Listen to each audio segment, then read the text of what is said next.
To describe the last year in my word, I would use the word, challenging probably. And I don't think I need to explain why the last year was challenging. Well, I feel 100 years older since last February.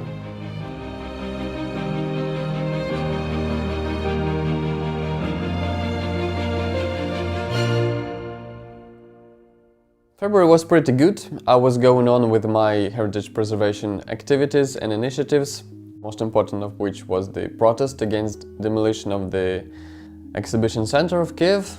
But then everything was brutally brought to a halt by the invasion. Our lives were turned upside down. March was a tense month. We started planning to evacuate from Kiev to Western Ukraine to our relatives. It took us 3 days, 3 excruciating days.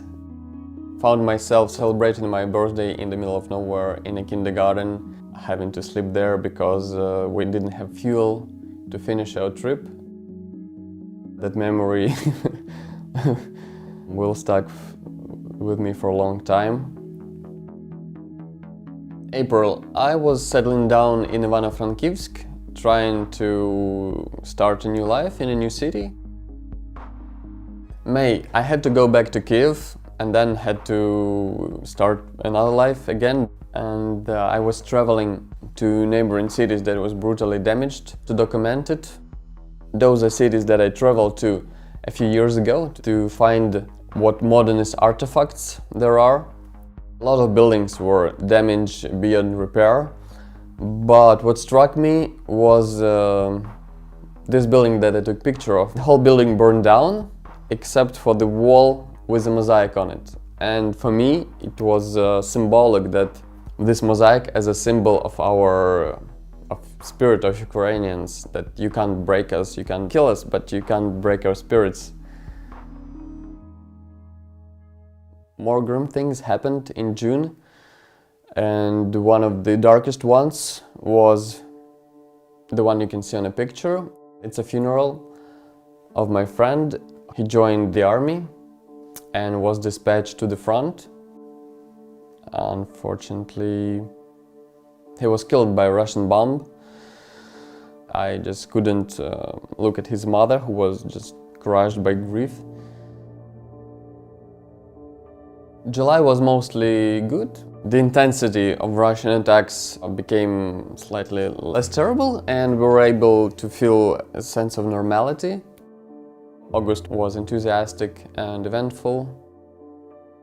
I decided to move back to Ivano-Frankivsk. We had a lot of hikes and explored the mosaic bus stops.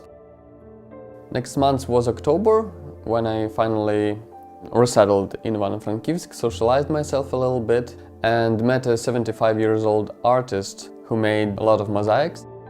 And I was very positive for the future. To summarize November, I would say painful. This is a picture of my father, Valery Solovyov, in Zaporizhia. Neighbors of my father said he is extremely sick and not leaving his apartment. November was fully dedicated to him in Zaporizhia, 30 kilometers away from the front line. And this is one of the few pleasant pictures that I was able to take of him.